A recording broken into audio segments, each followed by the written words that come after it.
ओम श्री शक्ति नमः। ओम श्री शक्ति नमः। ओम श्री शक्ति नमः। ओम श्री शक्ति नमः। श्री राम के वनवास से लेकर पुनः अयोध्या में आने तक का प्रसंग। श्री महादेव जी कहते हैं, पार्वती, इस समय राजा दशरथ ने अपने ज्येष्ठ पुत्र श्री राम को प्रेम वश युवराज पद पर अभिषेक करना चाहा, किंतु उनकी छोटी रानी कैकेयी ने, जिसे पहले वरदान दिया जा चुका था, महाराज से 2 वर मांगे, भरत का राज्याभिषेक और राम का 16 वर्षों के लिए वनवास। राजा दशरथ ने सत्य वचन में बंधे होने के कारण अपने पुत्र श्री राम को राज्य से निर्वासित कर दिया। उस समय राजा मारे दुख के असेट हो गए तथा रामचंद्र जी ने पिता के वचनों की रक्षा करने के लिए धर्म समझकर राज्य को त्याग दिया और लक्ष्मण तथा सीता के साथ वे वन को चले गए। वहां जाने का उद्देश्य था रावण का वध करना। इधर राजा दशरथ पुत्र वियोग से शोकग्रस्त हो मर गए। उस समय मंत्रियों ने भरत को राज्य पर बिठाने की चेष्टा की, किंतु धर्मात्मा भरत ने राज्य लेने से इनकार कर दिया। उन्होंने उत्तम पाठ प्रेम का परिचय देते हुए वन में आकर श्री राम से राज्य ग्रहण करने के लिए प्रार्थना की, किंतु पिता की आज्ञा का पालन करने के कारण रघुनाथ जी ने राज्य लेने की इच्छा नहीं की। उन्होंने भरत के अनुरोध करने पर उन्हें भी शरण पादुकाएं दे दी। भरत ने भी भक्ति पूर्वक उन्हें स्वीकार किया। उन पादुकाओं को ही राज सिंहासन पर स्थापित करके गंध पुष्प आदि से वे प्रतिदिन उनका पूजन करने लगे।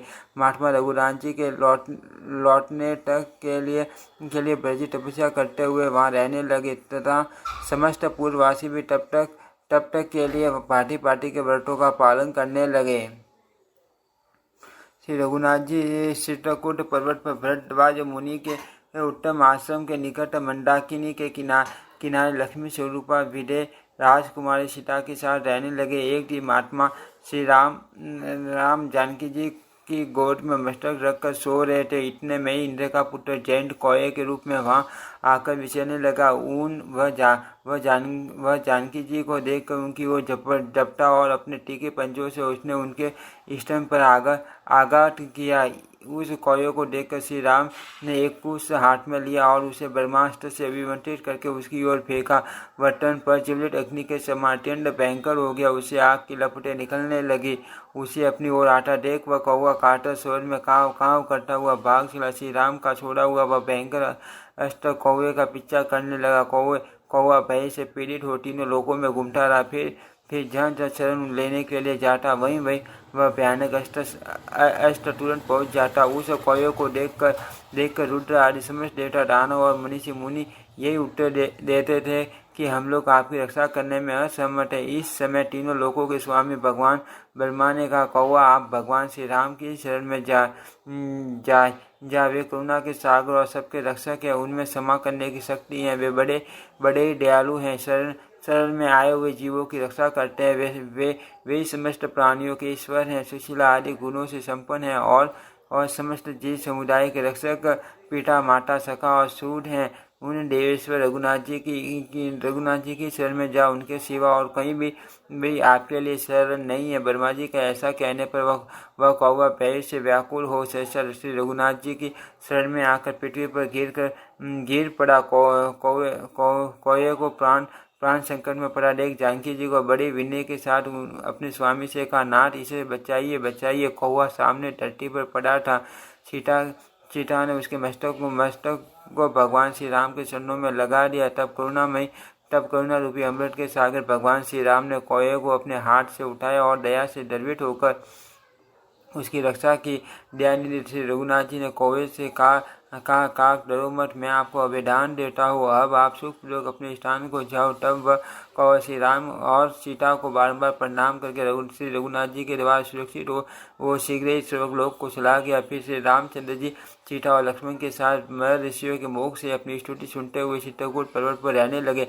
कुछ काल के पश्चात एक दिन श्री रघुनाथ जी अत्रि मुनि के विशाल आश्रम पर गए। उन्हें आया देख मुनि से धर्मात्मा अत्रि ने बड़ी प्रसन्नता के साथ आगे चलकर उनकी अगवानी और सीता से श्री रामचंद्र जी को सुंदर आसन पर विराजमान करके उन्हें प्रेम पूर्वक गड्ढे पाटे आसमनीय पाटे के वस्त्र मधु पर्क और आभूषण आदि समर्पण किए। मुनि की पत्नी अनसुईया देवी ने भी प्रसन्नतापूर्वक सीता को परम उत्तम देवीय वस्त्र और चमकीले आभूषण भेंट किए। फिर देवी अन्न पान और लक्ष्य पूज्य आदि के द्वारा मुनि ने तीनों को भोजन कराया। मुनि के द्वारा प्राप्त भक्ति से पूजित होकर लक्ष्मी सहित श्री राम वहाँ बड़ी प्रसन्नता के साथ एक दिन रहे। सवेरे उठकर उन्होंने माँ मुनि से विदा मांगी और उन्हें प्रणाम करके वे जाने को तैयार हुए। मुनि ने आज्ञा दे दी। तब कमल ने श्री राम मय ऋषियों से भरे हुए दंडक वन में गए। वहाँ अत्यंत भयंकर विराट नामक राक्षस निवास करता था। उसे मार कर वे शरमपंग मुनि के उत्तम आश्रम पर गए। शरमपंग ने श्री रामचंद्र जी का दर्शन किया। इससे तत्काल पाप मुक्त होकर वे ब्रह्मलोक को चले गए। तत्पश्चात श्री रघुनाथ जी क्रम सुतीक्ष्ण अगस्त्य तथा अगस्त्य के भाई के आश्रम पर गए। उन सब ने उनका बलिपाटी सत्कार किया। इसके बाद वे गोदावरी के उत्तम तट पर जहाँ पंचवटी में रहने लगे। वहाँ उन्होंने दीर्घ काल तक बड़े सुख से निवास किया। धर्म का अनुष्ठान करने वाले तपस्वी मुनिवर वहाँ जाकर अपने स्वामी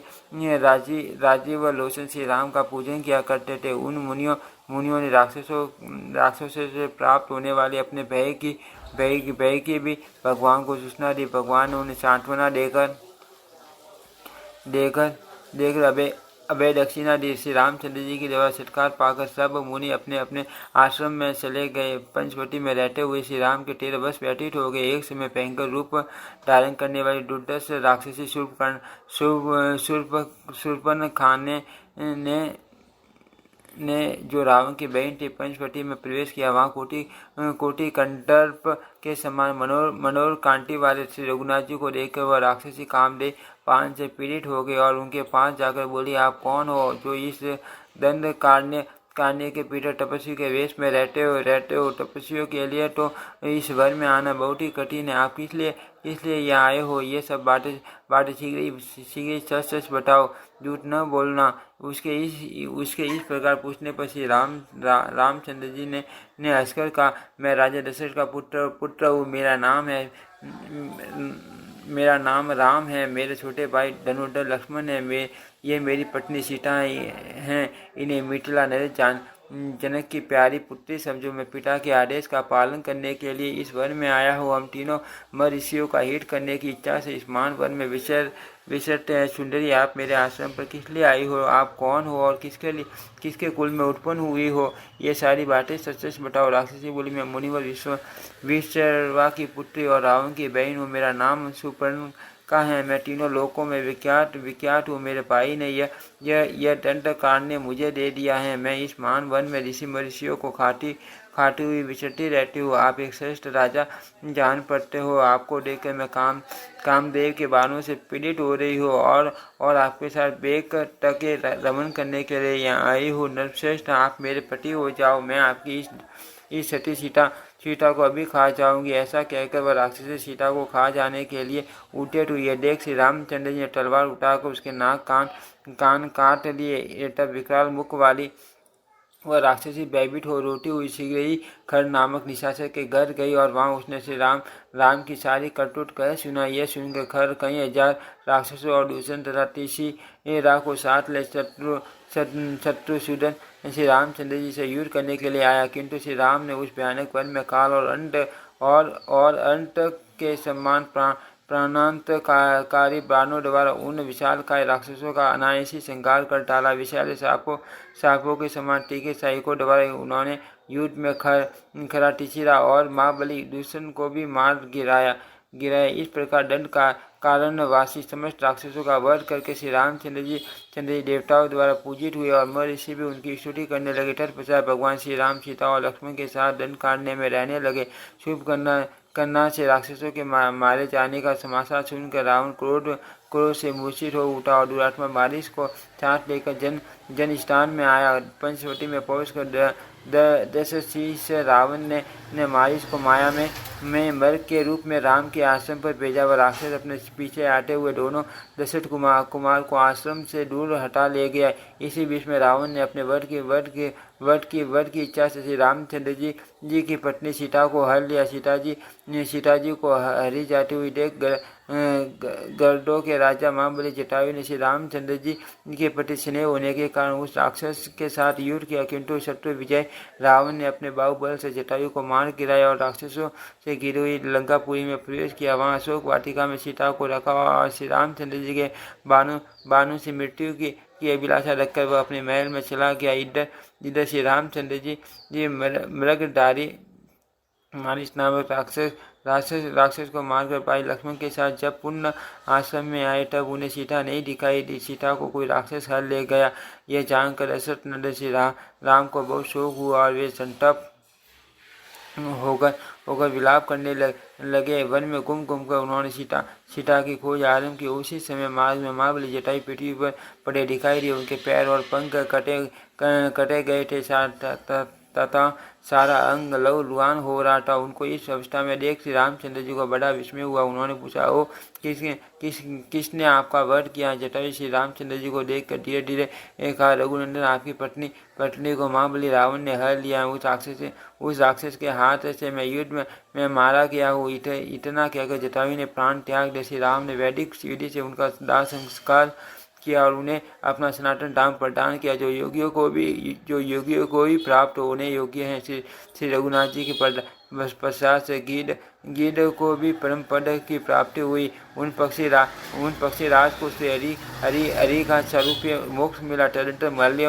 माल्यवान पर्वत पर जाकर मातंग मुनि के आश्रम पर वे भागा धर्म परायण सबरी से मिले। वह भगवत भक्तों में श्रेष्ठ। उसने श्री राम लक्ष्मण को आते देख आगे बढ़कर उनका स्वागत किया और प्रणाम करके आश्रम में कुश के आश्रम पर उन्हें बिठाया। फिर शरण ढोकर वन के सुगंधित फूलों से भक्तिपूर्वक उनका पूजन किया। उस समय सबरी का हृदय आनंदमग्न हो रहा था। वह तुंडरापूर्वक उत्तम व्रत का पालन करने वाली थी। उसने दोनों रघु कुमारों को सुगंधित एवं मधुर फूल निवेदन किए। उन फलों को भोग लगाकर भगवान ने सबरी को मोक्ष प्रदान किया। पंपा सरोवरी और जाते समय उन्होंने मार्ग में भयानक रूपधारी कबंट नामक राक्षस का वध किया।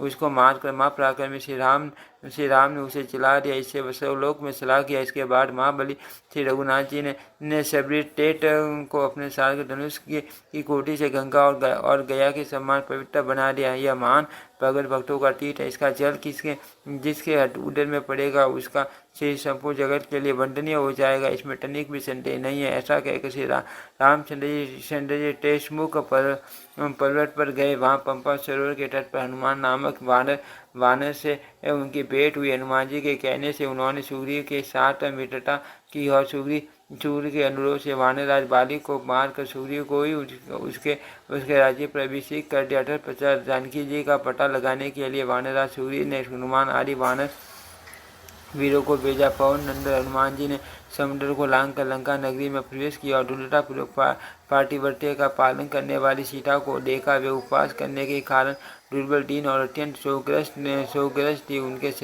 शरीर पर मैल जम गई तथा वे मलिन वस्त्र पहने हुए थे।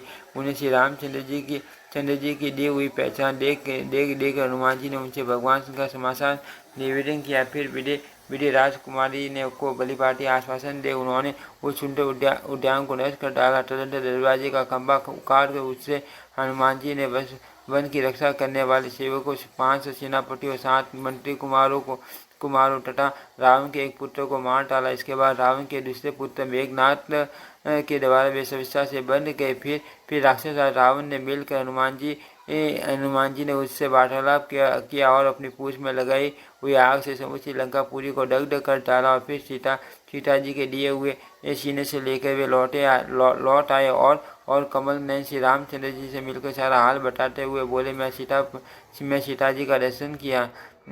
जी का दर्शन किया। इसके बाद सुग्रीव सहित जय श्री रामचंद्र जी बहुत से वानरों के साथ समुद्र के तट पर गए। वहां जाकर उन्होंने अपनी सेना का पड़ाव डाल दिया। रावण के एक छोटे भाई थे जो विभीषण के नाम से प्रसिद्ध थे।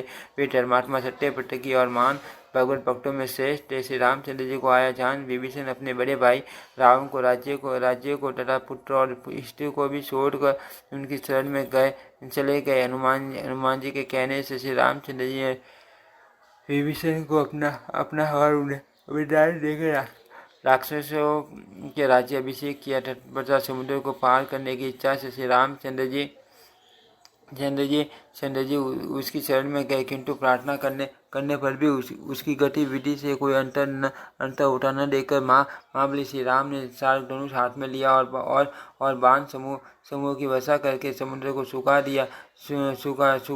तब सीताओं के स्वामी समुद्र ने करुणा सागर भगवान की शरण में जा उनका विधिवत पूजन किया। इससे श्री रघुनाथ जी ने वारुणास्त्र का प्रयोग करके पुण्य सागर को जल से भर दिया। फिर समुद्र के ही कहने से उन्होंने उस पर बानरों के लाए हुए पर्वतों द्वारा पुल बनवाया। उस सेना से लंकापुरी में जाकर अपनी बहुत बड़ी सेना को ठहराया। उसके बाद बानरों और राक्षसों में खूब युद्ध हुआ। तदनंतर रावण ने एक महाबली इंद्रजीत नामक राक्षस ने नाग पांच से श्री राम और लक्ष्मण दोनों भाइयों को बांध लिया। उस समय गरुड़ ने आकर उन्हें उन अष्टों के बंधन से मुक्त किया। महाबली बानरों के द्वारा बहुत से राक्षस मारे गए। रावण का छोटा भाई कुंभकर्ण बड़ा बलवान वीर था। उसको श्री राम ने युद्ध में अग्निशिखा के समान तेज से बाणों से मौत के घाट उतार दिया। तब इंद्रजीत को बड़ा क्रोध हुआ और उसने ब्रह्मास्त्र के द्वारा बानरों को मार गिराया।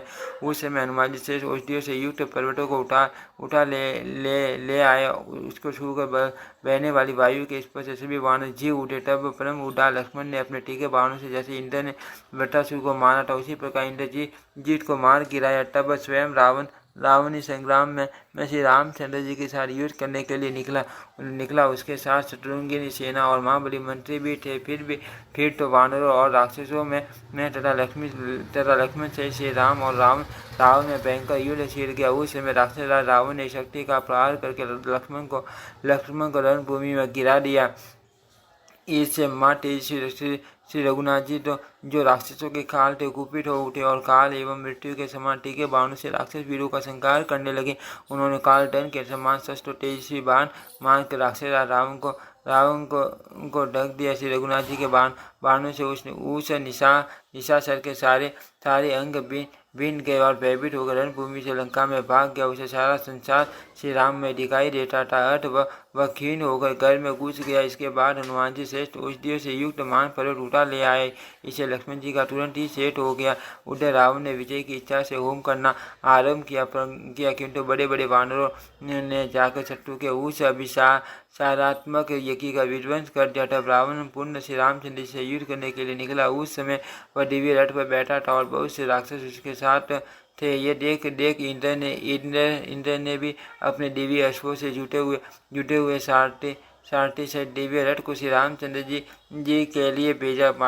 मातली के लाए हुए उस रथ पर बैठकर श्री रघुनाथ जी देवताओं के मुख से अपनी स्तुति सुनते हुए राक्षस के साथ युद्ध करने लगे। तदनंतर श्री राम और रावण में भयंकर शस्त्रों द्वारा 7 दिन और 7 रातों तक घोर युद्ध हुआ। सब देवता विमानों पर बैठकर उस महायुद्ध को देख रहे थे। रघुकुल से श्री रामचंद्र जी ने अनेकों बार रावण के मस्तक काटे, किंतु मेरे महादेव जी के वरदान से उसके फिर नए नए मस्तक निकल आते थे। तब श्री रघुनाथ जी ने उसे दुरात्मा का वध करने के लिए महाभयंकर और काला अग्नि के समान तेजस्वी ब्रह्मास्त्र का प्रयोग किया। श्री रामचंद्र जी का छुड़ा हुआ वह अस्त्र राम की छाती छेद कर धरती को छीटा हुआ रसातल में चला गया।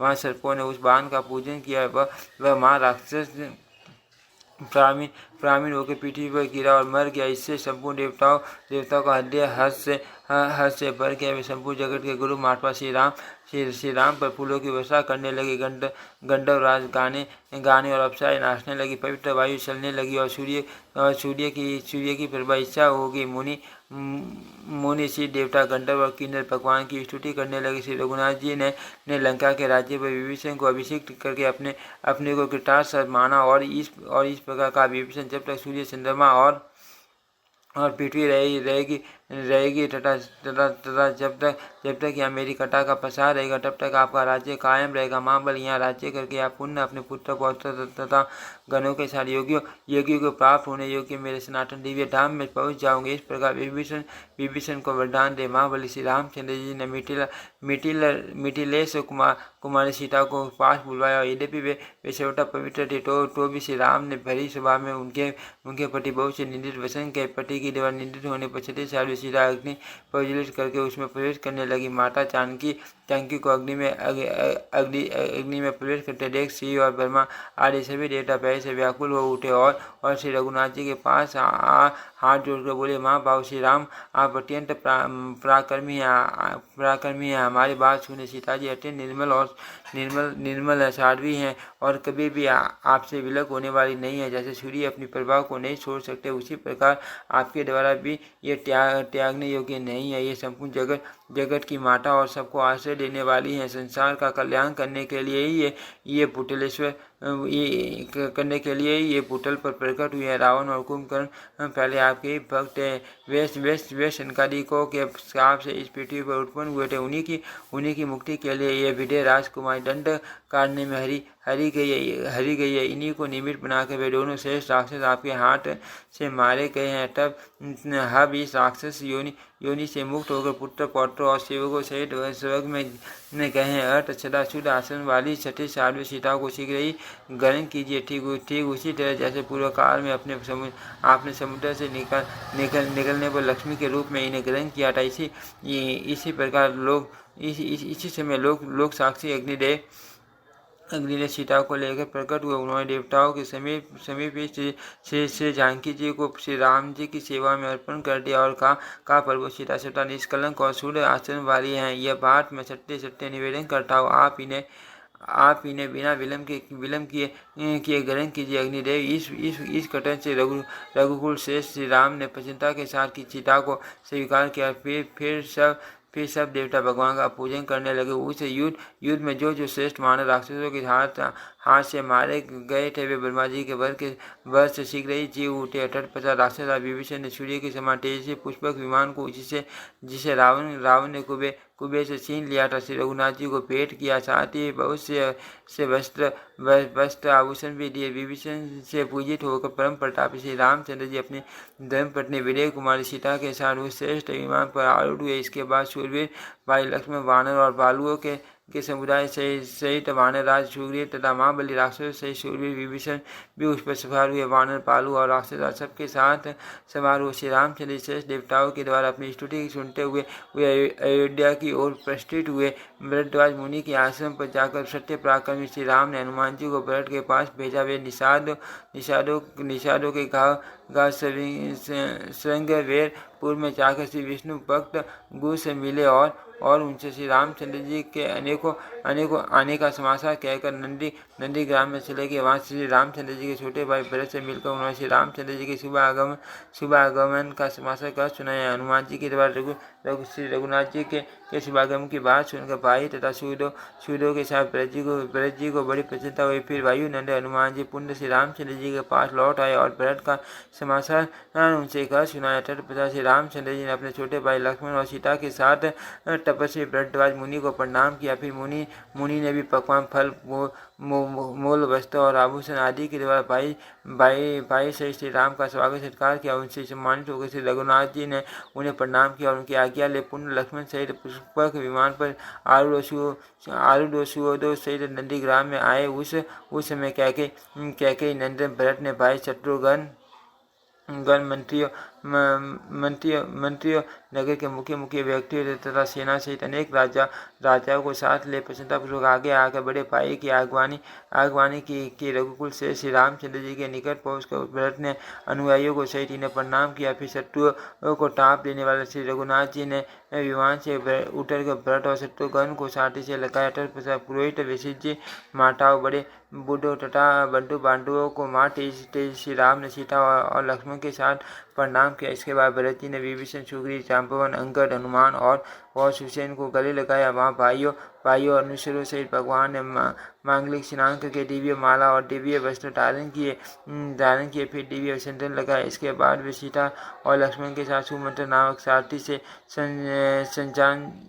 संचालित दिव्य रथ पर बैठे। उस समय देवगण स्तुति कर रहे थे। फिर भरत, सुग्रीव, शत्रुघ्न, विभीषण, अंगद, सुसेन, जाम्बवान, हनुमान, नील, नल, सुबक, शरभ, गंट, मादन, अनयान्य, कपि, निषाद, राजगुरु, महापराक्रमी राक्षस और महाबली राजा भी बहुत से घोड़े, हाथी और रथों पर आरूढ़ हुए। उस समय नाना प्रकार के मांगलिक बाजे बजने लगे तथा नाना प्रकार के सूटों का गान होने लगा। इस प्रकार वानर, भालू, राक्षस, निषाद और मानव सैनिकों के साथ मां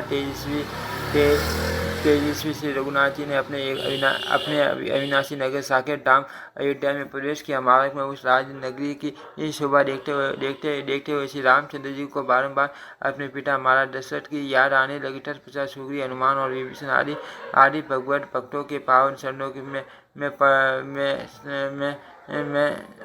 चरणों में पड़ने से पवित्र हुए राजमहल में उन्होंने प्रवेश किया। ओम श्री शक्ति नमः। ओम श्री शक्ति नमः। ओम श्री शक्ति नमः।